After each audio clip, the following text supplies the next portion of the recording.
ଘରେ ଥିବା ମାତ୍ର 3 ରୁ 4ଟି ସାମଗ୍ରୀରେ ଆଜି ଆମେ ବନେଇବା ଟେଷ୍ଟି ଗୁଲାବ ଜାମୁନ। ଯେଉଁ ଗୁଲାବ ଜାମୁନ କି ମିଠା ଦୋକାନୀ ଠାରୁ ବି ପରଫେକ୍ଟ ବନିବ। ଖାଇବାକୁ ତ एकदम ନରମ ତୁଲତୁଲିଆ ଆଉ ସ୍ପଞ୍ଜି ରହିବ। ପାଟିରେ ଦେଲା ମାତ୍ରେ ମିଳେଇଯିବ। ଆଉ ଏ ଗୁଲାବ ଜାମୁନ ବନେଇବା ଏତେ ସହଜ କି ଯେଉଁମାନେ ରୋଷେଇ ଜମା ବି ଜାଣନ୍ତି ନାହିଁ ନା ସେମାନେ ବି ପୁରା ପରଫେକ୍ଟ ବନେଇ ପାରିବେ। ବିଲକୁଲ ବି ରେସିପି ଖରାପ ହବନି। এইଭଳି ରସୁଆ ଗୁଲାବ ଜାମୁନ ବନେଇବା ପାଇଁ ଭିଡିଓକୁ ପୁରା ଫୁଲ ୱାଚ୍ କରିବେ। आशा करुँची आपण मानक रेसिपीटा बहुत ही भल लगिबो। रेसिपीटी जदि आपण मानक पसंद आसे ना वीडियो को लाइक करिवे, शेयर करिवे। चैनल ले जदि नुआ प्लीज चैनल को सब्सक्राइब करनेबे। आज रो ये टेस्टी गुलाब जामुन बनैया पई एठी मु गोटे अमूल पैकेट टे नै जाईची। आपण माने जे कोनोसी ब्रांड रो गोटे मिल्क पाउडर टे मध्य नै परिबे। तापर देखंतु मु गोटे गिन्ना टे नैची। आपण माने जे कोनोसी गोटे गिन्ना ग्लास किबा कप टे सेट करिवे जा द्वारा सब जिंस को आपण माने मापी किनेबे। माप ठीक रहिले हमर गुलाब जामुन एकदम परफेक्ट बनिबो। एठी देखंतु मैं सेम गिनारे मापिकी 2 गिना नै जाउची अमूल पाउडर। आपण माने जे कोनोसी ब्रांड रो नै परिबे मिल्क पाउडर।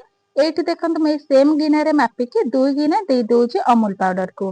ग्राम्स रे कहले 200 ग्राम रो अमूल पाउडर हबो। तापरे आमे एथिरे ऐड करिबा क्षीर। जे गिनारे आमे मापिकी नेथिरे अमूल ना से गिनारे आमे गोटे गिना एथिरे देई देबा क्षीर। मु एठी सिझा क्षीर नेइची। ए क्षीरटा रूम टेम्परेचर रे अछि ना बेसी ठंडा अछि ना पूरा गरम अछि। 2 गिना मिल्क पाउडर पाई मु एठी गोटे गिनार क्षीर व्यवहार करिछि। आपण माने एठी जेते बेले मिल्क पाउडर ऊपर क्षीरर व्यवहार करिवे ने बा फेंटिबे सेते बेले टिके ध्यान रखिबे क्षीरटा जेमति रूम टेम्परेचर रे थिबो। बेसी आपणकर जदि क्षीरटा गरम थिबो ना तेबे ए अमूल पाउडर ऊपर देले से पूरा बिंडा धरि जिवो, भलो से फेंटी हबनी। तापरे देखंतु एमती गोटे हैंड हुस्कर रे ना बढ़िया से फेंटी देबा। देखिबे पूरा प्लेन हे की फेंटी हे जिवो, जम्मा भी बिंडा धरिबनी। एठी आपण माने चाहिले चामच रे मध्य बढ़िया से फेंटी परिबे। तापरे देखंतु ए नॉर्मल चामच रे मु गोटे चामच दे दोउची गुआ घियो। आपण जदि एमती गोटे चामच गुआ घियो दे देबे ना देखिबे बास्ना तो भलो आसीबो, ता सहित मिठा बढ़िया से साइन करबा को लागिबो। एई चामच रे गोटे चामच गुआ घियो दे सला परे बढ़िया से फेंटी नेबा। देखंतु बढ़िया से फेंटी हे जेची। एबे आमे गैस ऑन करके गैस रो फ्लेम को लो टू मीडियम रे रखिबा आ लगातार एमती मिसेई चलिबा। आमे एथिरे अमूल रो व्यवहार करिचे तेणु जल्दी तळु लागि जाई पारे, सेथि पे गैस रो फ्लेम को लो टू मीडियम रे रखिबा आ बढ़िया से आमे एमती मिसेई चलिबा जेमति कि तळु न लागिबो। एठी आपण माने गोटे कथा ध्यान रखिबे, आपण माने जेते बेले अमूल आ क्षीर को एमती मिसेइबे ना ध्यान रखिबे टिके एमती नॉन स्टिक कड़ाई नेबा पई किबा मोटा बा भारी बासन नेबा पई जा द्वारा तळु बेसी लागिबोनी। देखंतु एठी 5 ରୁ 7 minute low to medium flame रे किछि समय गोळेला परे ना देखंतु अमूल रो खुआ बाहरी गलानी। आउ एठी देखंतु किछि भी हमर पानी अंश नाही, सब सोक हे गलानी। आपण माने एठी देखिकी जानि पारुथिबे केते बढ़िया से हमर बनिची। आपण माने जेते भी गुलाब जामुन बनांतो केबे थरे अमूल रे एई प्रोसेस रे गुलाब जामुन बनेबे ना निहाती आपण मानको भल लागिबो। ता सहित पूरा सहज रहिबा। आपण निहाती थरे एई प्रोसेस रे बनांतो आ आपण मानको केमते लागला निहाती जणेबे। एठी देखंतु हमर जो अमूल नेथिले से बढ़िया से खुआ बाहरी जाईची। एमती हाथ रे अल्प किछि को धरिकी एमती जे कोनोसी गोटे शेप टे देबे। यदि बढ़िया से शेप होथिबो ना जानिबे जे आपणकर खुआटा बढ़िया से रेडी हो जाईची। आकु आमे बेसी समय आ कढ़ई रे रखिबानी, आकु आमे गोटे प्लेट मध्य को बाहर करनेबा आ किछि समय पई एमती टिके ठंडा हेबा पई छाडी देबा जा द्वारा से बढ़िया से ठंडा हे जिवो। देखंतु एमती चारि पट को टिके खेळेई नेबे जहा द्वारा हमर अमूल रो खुआटा ना बढ़िया से ठंडा हे जिवो। सेही समय रे चलंतु आमे सीरा रो प्रस्तुति आरंभ करि नेबा। सीरा बनेइबा सेति पई गोटे कढ़ई टे नै जिबा, सेथिरे एबे दे देबा चीनी। जे गिनारे मापिकी आमे नेइथिले 2 गिना अमूल आ गोटे गिना नै जाइथिले क्षीर ना सेई सेम गिनारे आमे 2 गिना नै जिबा चीनी। जेतिकी चीनी देबे ना सेतिकी दे देबे पानी। 2 गिना चीनी नेइथिले सेति पई 2 गिना एथिरे पानी देई दोउची। पानी को देई साला परे एबे आमे गैस रो फ्लेम को ऑन करिबा। गैस रो फ्लेम को ऑन करके मीडियम फ्लेम रे छाडी देबा। आ एबे आमे चीनी को मेल्ट हेबा पई छाडी देबा किछि समय पई। एठी देखंतु टिके चीनीटा हमर मेल्ट हे गलानी। एथिरे भलो बास्ना पाए ना सीरा रे एबे एथिरे आमे दे देबा 3 ରୁ 4टी गुजराती को एमती टिके खोलिकी दे देबा या द्वारा बहुत भलो फ्लेवर आसीबा हमर सीरा रे। एबे आमे सीरा को बढ़िया से फुटेई नेबा जेमति कि हमर सीराटा भलो से फुटेई जिवो। प्राय 5 ରୁ 7 मिनिट छाडी देबे मीडियम फ्लेम रे, देखिबे सीराटा बढ़िया से हमर फुटी जिवो। एठी आमे गुलाब जामुन पई जे सीरा बनेइबा ना ଗୋଟେ ତାର କିମ୍ବା ଦୁଇ ତାରର ଦରକାର ପଡିବନି। ଖାଲି ଟିକେ ଏମିତି ହାତରେ ଛୁଇଁଲା ବେଳକୁ ମହୁ ବା ଅଠା ଟାଇପ ର ଟିକେ ଲାଗୁଥିବ ନା, ତେଲିଆ ଟାଇପ ର, ସେଇ ଟାଇପ ର ଆମର ଶିରା ବନେଇବାର ଅଛି। ନା ବେଶୀ ମୋଟା ନା ବେଶୀ ପତଳା, ମିଡିୟମ ରେ ରହିବ। ଆପଣ ମାନେ ଦେଖନ୍ତୁ ଏଠି 4 ରୁ 5 ମିନିଟ ଭଲ ଭାବରେ ଶିରା ଟା ଫୁଟିଲା ପରେ ନା ହାତରେ ଯେତେବେଳେ ଆମେ ଛୁଇଁବା, ଯେମିତି ଆମେ ମହୁ ବା ତେଲକୁ ଛୁଇଁଲେ ଟିକେ ଚିପଚିପା ଲାଗେ ନା, ସେଇଭଳି ଲାଗୁଥିବା ଦରକାର। ଏବେ ଆମେ ଗ୍ୟାସ ର ଫ୍ଲେମ କୁ ଅଫ୍ କରି ନେବା। ଏବେ ଦେଖନ୍ତୁ ଆମେ ଯୋଉ ଅମୁଲର ଖୁଆ ବନେଇଥିଲେ ନା, ସେ ବି ବଢିଆ ସେ ଆମର ଥଣ୍ଡା ହେଇଗଲାଣି।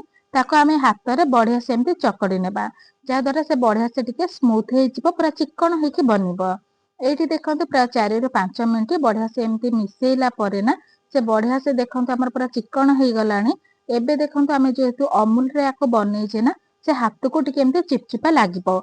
ଏଇ ଅମୁଲର ଖୁଆରେ ଟିକେ ଭଲ ବାଇଣ୍ଡିଙ୍ଗ ଆସିବା ପାଇଁ ନା, ଏଥିରେ ଆମେ ଆଡ କରିବା ମଇଦା। ଦେଖନ୍ତୁ ଆମେ ପ୍ରଥମେ 4 ରୁ 5 ମିନିଟ ପର୍ଯ୍ୟନ୍ତ ବଢିଆ ସେ ଆକୁ ଚିକଣ କରିକି ଚକଡି ନେବା। ତାପରେ ଏଥିରେ ଆମେ ଆଡ କରିବା ମଇଦା। ଏଇ ଚାମଚରେ ଆମେ ଯୋଉ ଘରେ ଯୋଉ ନର୍ମାଲ ଚାମଚ ବ୍ୟବହାର କରୁନା, ସେଇ ଚାମଚରେ ଦେଇଦେବା 2 ଚାମଚ ପ୍ରଥମେ ମଇଦା। ମଇଦାକୁ ଦେଇ ସାରିଲା ପରେ ଏଇ ଖୁଆକୁ ବଢିଆ ସେ ତାକୁ ଦେଇକି ଚକଡି ନେବା, ବା ଭଲସେ ଆମେ ସ୍ମୁଥ କରିକିନା ଗୋଟେ ଡୋ ଟାଇପ ର ବନେଇଦେବା। ଦେଖନ୍ତୁ ଆପଣ ମାନଙ୍କୁ ଏଠି କମ ଅଧିକା ମଇଦା ଲାଗିପାରେ। ପ୍ରଥମେ ଆମେ ଅଳ୍ପ ମଇଦା ଦେଇକି ଟିକେ ମିଶେଇ ନେବା। ଦେଖିବେ ପୁଣି ଯଦି ବ୍ୟାଟରଟି ନା ଟିକେ ହାତକୁ ପୁଣି ଚିପଚିପା ଲାଗିବ, ସେତେବେଳେ ଆମେ ଆଉ 1 ରୁ 2 ଚାମଚ ମଇଦା ଆପଣ ମାନେ ଆଡ କରିନେବେ। କିନ୍ତୁ ପ୍ରଥମରୁ ଜମା ବି ଅଧିକା ମଇଦା ଦେବେନି, ନହେଲେ ଆମର ଗୁଲାବ ଜାମୁନ ଟା ଯେତେବେଳେ ବନେଇବେ ନା, ପୁରା ହାର୍ଡ ହେଇକି ବନିବ। ଦେଖନ୍ତୁ ମତେ ଏଠି ଟିକେ ଚିପଚିପା ଲାଗୁଥିଲା, ସେଥିପାଇଁ ମୁଁ ଆଉ 1 ଚାମଚ ମଇଦା ଦେଇକି ଆକୁ ବଢିଆ ସେ ଗୋଟେ ଡୋ ଟାଇପ ର ବନେଇ ନେଲିଣି। ଏବେ ଆଉ ହାତକୁ ଜମା ବି ଚିପଚିପା ଲାଗୁନି। ଆପଣ ମାନେ ଏଠି ଦେଖିକି ଜାଣିପାରୁଥିବେ କେତେ ସ୍ମୁଥ ହେଇକି ବା ଚିକଣ ହେଇକି ପୁରା ବନିଛି। ଆଗକୁ ତ ରାକ୍ଷୀ ଆସୁଛି, ଆଉ ଏଇ ରାକ୍ଷୀ ପୂର୍ଣ୍ଣିମାରେ ଆପଣ ଥରେ ଏଇଭଳି ପ୍ରୋସେସ ରେ ଗୁଲାବ ଜାମୁନ ବନାନ୍ତୁ, ଦେଖିବେ ପୁରାପୁରି ପରଫେକ୍ଟ ବନିବ। ଏବେ ଏଥିରେ ଦେବା ଅଧା ଚାମଚ ରୁ ଟିକେ କମ ଦେଇଦେବା ଖାଇବା ସୋଢା, ତା ସହିତ ଅଧା ଚାମଚ ଦେଇଦେବା ପାଣି। ଖାଇବା ସୋଡା ଦେଇ ସାରିଲା ପରେ ଆକୁ ବଢିଆ ସେ ଆଉ ଥରେ ସ୍ମୁଥ କରିକି ପୁରା ଚକଡି ନେବା, ଯେମିତି କି ସୋଢା ଟା ସବୁଆଡେ ଭଲସେ ମିଶି ପାରିବ। ଏଇଠି ଆପଣ ଗୋଟେ କଥା ଧ୍ୟାନ ରଖିବେ, ଜମା ବି ଅତ୍ୟଧିକ ସୋଢା ଦେଇଦେବେନି, ନହେଲେ ଆପଣ ଯେତେବେଳେ ଗୁଲାବ ଜାମୁନ ଛାଣିବେ ନା, ତେଲରେ ପୁରାପୁରି ଖୋଲିଯିବ। ଏଇଠି ଦେଖନ୍ତୁ ଡୋଟି ଆମର ପୁରାପୁରି ତିଆରି ହେଇଗଲାଣି। ଏବେ ଏଥିରୁ ଆମେ ଛୋଟ ଛୋଟ ଗୁଲାବ ଜାମୁନ ବନେଇବା। ପ୍ରଥମେ ଆମେ ଗୁଲାବ ଜାମୁନ ବନେଇବା ପୂର୍ବରୁ ନା ହାତରେ ଟିକେ ଘିଅ ବା ତେଲ ଲଗେଇ ନେବା। ତାପରେ ଯାଇକି ଆମେ ଗୁଲାବ ଜାମୁନ ବନେଇବା। ପ୍ରଥମେ ଏଥିରୁ ଆମେ ଅଳ୍ପ କିଛି ନେଇକି ହାତରେ ବଢିଆ ସେ ପ୍ରେସ କରିକି ନା ଟିକେ ଚକଡି ନେବା, ତାପରେ ଏମିତି ରାଉଣ୍ଡ ରାଉଣ୍ଡ କରିକି ଆମେ ପ୍ରଥମେ ଗୋଲ ର ସେପ ଦେବା। ଦେଇ ସାରିଲା ପରେ ଆପଣ ଯେ କୌଣସି ସେପ ର ଚାହିଁବେ ଆପଣ ମାନେ ଗୁଲାବ ଜାମୁନ ବନେଇ ପାରିବେ। ଏଇଠି ମୁଁ ଟିକେ ସିଲିଣ୍ଡର ସାଇଜ ର ଆମର ଗୁଲାବ ଜାମୁନ ବନଉଛି, ଆପଣ ମାନେ ଚାହିଁଲେ ଟିକେ ଛୋଟ କିମ୍ବା ବଡ ସାଇଜ ର ମଧ୍ୟ ଗୁଲାବ ଜାମୁନ ବନେଇ ପାରିବେ। କିନ୍ତୁ ଧ୍ୟାନ ରଖିବେ ଅତ୍ୟଧିକ ବଡ କରିକି ବନେଇବେନି, କାହିଁକି ନା ଆମେ ଯେତେବେଳେ ତେଲରେ ଆକୁ ଛାଣିବା ନା, ସେ ବି ମଧ୍ୟ ତେଲରେ ଟିକେ ଫୁଲିବ। ତାପରେ ଆମେ ଯେତେବେଳେ ଶିରାରେ ପକେଇବା ନା, ସେ ଆଉ ଟିକେ ମଧ୍ୟ ଗୁଲାବ ଜାମୁନ ଟା ଫୁଲିବ ବା ଟିକେ ବଡ ହବ। ସେଥିପାଇଁ ଧ୍ୟାନ ରଖିବେ ଟିକେ ମିଡିୟମ ସାଇଜ ର ବନେଇବା ପାଇଁ। ଏଇ ସେମ ପ୍ରୋସେସ ରେ ନା, ଏଇଠି ଦେଖନ୍ତୁ ମୁଁ ସବୁ ଗୁଲାବ ଜାମୁନ ଟିକ ବନେଇ ନେଇଛି। ଏଇଠି ଆପଣ ଯେତେବେଳେ ବନେଇବେ ନା, ଗୋଟେ କଥା ଧ୍ୟାନ ରଖିବେ, ଯେମିତି କି ଗୁଲାବ ଜାମୁନ ଉପରେ ନା କିଛି ବି କ୍ରାକ୍ ଆସି ନଥାଏ, ପୁରା ଏମିତି ପ୍ଲେନ କରିକି ଆପଣ ମାନେ ଗୋଲ କରିନେବେ। ତାପରେ ଦେଖନ୍ତୁ ମୁଁ ଏଠି ତେଲକୁ ପୁରାପୁରି ମିଡିୟମ ଟୁ ଲୋ ଫ୍ଲେମ ରେ ଗରମ କରି ନେଇଥିଲି।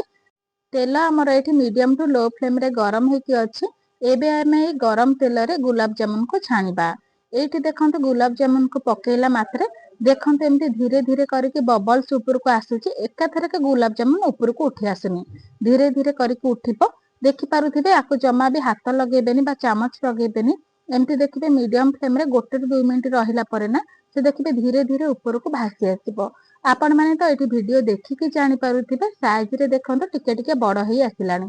ଯେମିତି ସେ ଉପରକୁ 1 ମିନିଟ ପର୍ଯ୍ୟନ୍ତ ଏମିତି ଭାସିକି ରହିବ ନା, ସେତେବେଳେ ଯାଇକି ଆମେ ଚାମଚରେ ଟିକେ ଟିକେ ଏମିତି ଏପଟ ସେପଟ କରିନେବା।